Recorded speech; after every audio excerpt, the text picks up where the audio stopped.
Topik pada video ini adalah tentang kalor pada perubahan wujud benda. Kita tahu bahwa benda ada yang padat, ada yang gas, dan ada yang cair. Antar zat ini terdapat sifat-sifat perubahan wujud bendanya, seperti yang ada dalam desain ini. Kalau padat ke cair kita sebut mencair, atau sebaliknya cair ke padat kita sebut membeku. Kemudian padat ke gas kita sebut menyublim, atau sebaliknya gas ke padat kita sebut mengkristal. Kemudian ada juga gas ke cair kita sebut mengembun, atau cair ke gas kita sebut menguap. Lalu pertanyaan selanjutnya, proses manakah yang membutuhkan kalor atau melepas kalor? Untuk hal itu, maka kita wajib memahami dulu susunan atom dari ketiga wujud benda ini. Pada padat, susunan atomnya seperti ini. Sangatlah rapat dan tertata. Sedangkan pada cair, susunan atomnya agak lebih jauh dibanding padat. Kemudian pada zat gas, ini lebih jauh lagi dan lebih acak.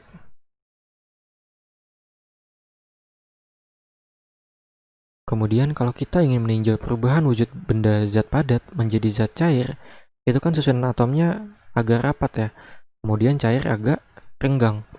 Nah, untuk mengubah susunan atomnya rapat menjadi renggang, kita membutuhkan kalor. Begitu juga perubahan wujud cair ke gas. Ini kan jauh lebih renggang ya. Dia sama-sama membutuhkan kalor. Kemudian sebaliknya, jika kita ingin meninjau perubahan wujud benda gas menjadi cair, itu kan renggang ke rapat. Kita tinggal melepaskan kalor. Begitu juga cair ke padat. Nah, kalau kita balik lagi, dari keenam perubahan wujud benda ini, yang melepaskan kalor adalah mengkristal, gas ke padat, dan juga gas ke cair atau mengembun, kemudian cair ke padat atau membeku.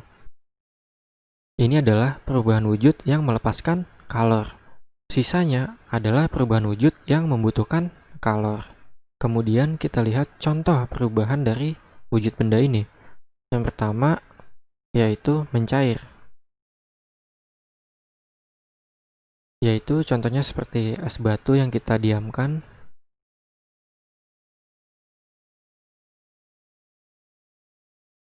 atau coklat yang dipanaskan,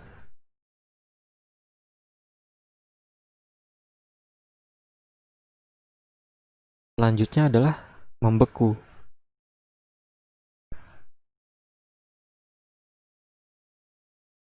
Itu seperti air yang didinginkan di kulkas misalkan, menjadi es batu misalnya.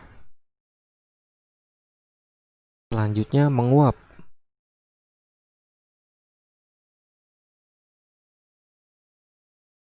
Contohnya bensin, kalau kita diamkan lama-lama dia akan menguap. Kemudian air yang dimasak, dia akan mengalami penguapan. Contoh selanjutnya adalah tentang mengembun. Contohnya adalah es batu yang disimpan dalam gelas. Kalau kita amati bagian luar gelasnya itu akan basah.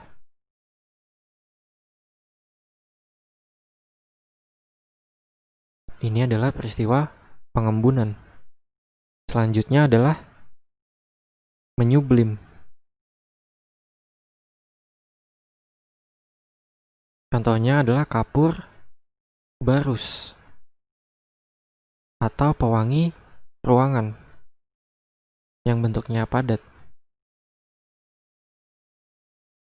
Selanjutnya adalah contoh mengkristal.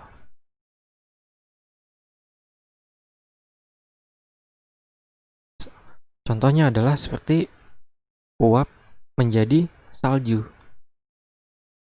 Oke. Kemudian kita juga melakukan eksperimen pada perubahan wujud benda ini. Eksperimennya adalah misalnya kita punya bejana, Kemudian di sini ada es batu.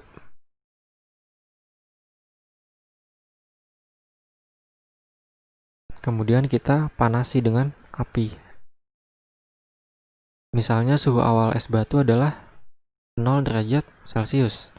Nah, kemudian pertanyaan selanjutnya adalah ketika es batu ini kita panasi, maka akan terjadi proses mencair. Lalu bagaimanakah dengan nilai suhu akhirnya? Ternyata hasil eksperimen menunjukkan ketika es batu mencair, suhu akhirnya adalah 0 derajat Celcius. Artinya tidak terjadi perubahan suhu. Atau dengan kata lain, delta T-nya sama dengan konstan. Atau tidak terjadi perubahan suhu. Kemudian akibat eksperimen ini kita mengenal yang namanya kalor laten atau kalor yang mengubah wujud benda.